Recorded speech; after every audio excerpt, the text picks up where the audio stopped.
Assalamualaikum dan salam sejahtera. Nama saya Muhammad Afifi bin Rosman, memegang kad matrik di 2019-2090-926.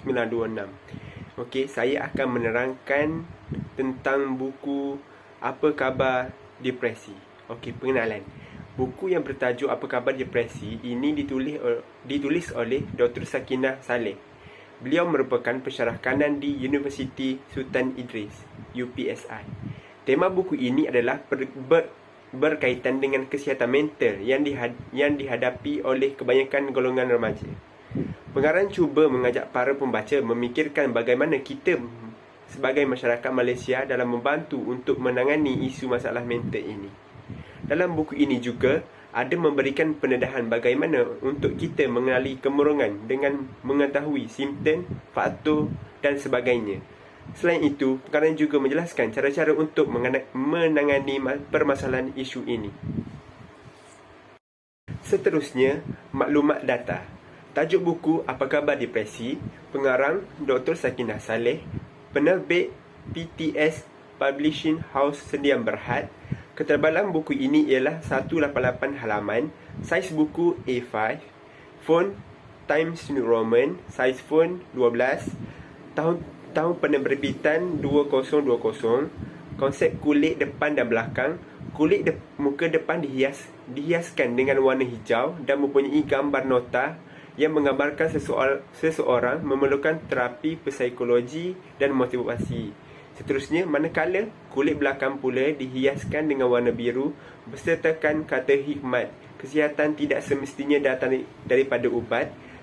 Selalunya ia hadir daripada ketenangan fikiran, kedamaian, ketenangan jiwa serta kasih sayang yang mewangi. Berikut merupakan gambar buku yang dikaji. Seterusnya ialah kekuatan. Dalam buku ini terkandung banyak kebaikan dan faedah yang didapati. Selain itu, buku ini juga terdapat topik-topik menarik untuk dibaca oleh para pembaca tidak mengira umur dan jantina. Buku ini telah mengurangkai beberapa langkah-langkah yang perlu oleh seseorang remaja bertujuan ia membolehkan dipraktikan untuk mencegah depresi dan kecelaruan mental. Buku ini juga mengandungi nilai agama yang tinggi dalam mengatasi masalah kemurungan. Buku ini memberikan pendekatan berdasarkan kefahaman bahawa agama menyediakan panduan untuk memahami nilai pegangan kehidupan seseorang individu yang mempengaruhi fizikal, sosial, emosi dan intelektual. Apa yang boleh dijelaskan adalah buku ini telah memberikan pendedahan yang baik bagi mencegah dan merawat masalah ini supaya ia dapat dibendung dengan lebih awal. Buku ini juga berjaya dalam menyampaikan maklumat dengan lebih jelas.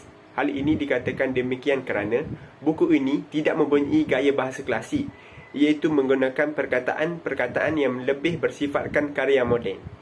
Penggunaan bahasa Melayu moden ini dapat memudahkan para pembaca, terutamanya remaja, dalam memahami isu kandungan dengan lebih baik dan jelas. Assalamualaikum warahmatullahi wabarakatuh. Nama saya Muhammad Fahmi bin Muhammad Puzi, pemegang kad matrik di 2019-2090-932, akan menerangkan tentang kelemahan buku Apa Khabar Depresi.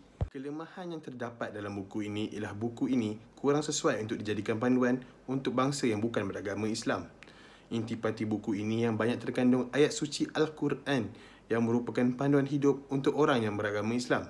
Oleh itu, penggunaan unsur kepercayaan agama Islam ini telah mengehadkan pembacanya dan tertumpu kepada orang yang beragama Islam sahaja. Seterusnya, kekurangan buku ini ialah penampilannya yang kurang menyelah. Jika diteliti pada setiap muka surat, pengarang hanya menggunakan warna merah jambu seperti warna baju saya sebagai tema warna muka surat tersebut. Hal ini telah menyebabkan buku ini kelihatan kusam. Penggunaan warna yang berulang-ulang telah membuat pembaca berasa tidak bermotivasi untuk membaca dan cepat berasa bosan. Istimewa yang terdapat dalam buku Apa Khabar Depresi ini ialah mempunyai nilai moral yang tinggi. Dalam kandungan buku ini mengandungi unsur teori moral yang merangkumi pelbagai pendekatan bagi memahami bagaimana, kenapa dan pada tahap apa seseorang patut menilai sesuatu perkara terhadap seseorang. Keistimewaan isi kandungan buku ini juga ialah hadirnya nilai keagamaan. ilmu ajaran Islam yang mementingkan nilai-nilai kesabaran dan sebagainya. Hal ini kerana buku ini juga mempunyai ayat suci Al-Quran yang dapat merupakan panduan hidup orang yang beragama Islam. Oleh itu, penerangan yang disampaikan oleh pengarang akan lebih kukuh jika hadirnya ayat Al-Quran. Sejurus dengan itu, telah membantu orang Islam dalam mengenali Islam dengan lebih mendalam. Pandangan penambahbaikan untuk buku Apa Khabar Depresi ini ialah pengarang harus lebih memperbanyakkan kata-kata hikmah yang ringkas. Setiap penerangan terhadap terapi psikologi, motivasi diri perlulah disertakan dengan kata-kata hikmah. Kadang-kala, kata-kata hikmah ini lebih menarik perhatian pembaca. Hal ini demikian kerana ada di antara kata-kata tersebut mempunyai berkaitan dengan diri pembaca. Sejurus dengan itu, memberikan diri pembaca semangat untuk mengetahui isi kandungan dengan lebih lanjut. Seterusnya ialah penambahan ilustrasi pada kandungan akan lebih menyerikan buku dan dapat menarik minat pembaca.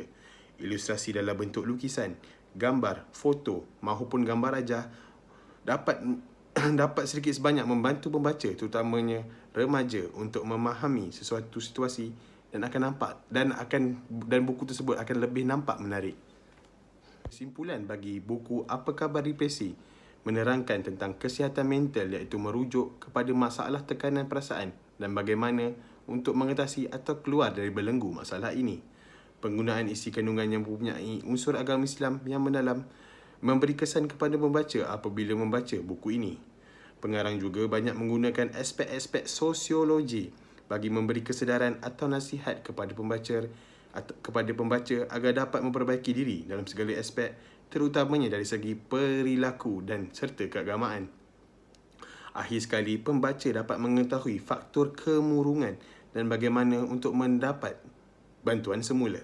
Isi kandungan buku ini sedikit sebanyak telah memberikan pendedahan kepada pembaca dan memberi kesedaran kepada pembaca untuk sentiasa memotivasikan diri dan mementingkan nilai-nilai kehidupan. Sekian sahaja daripada kami. Terima kasih.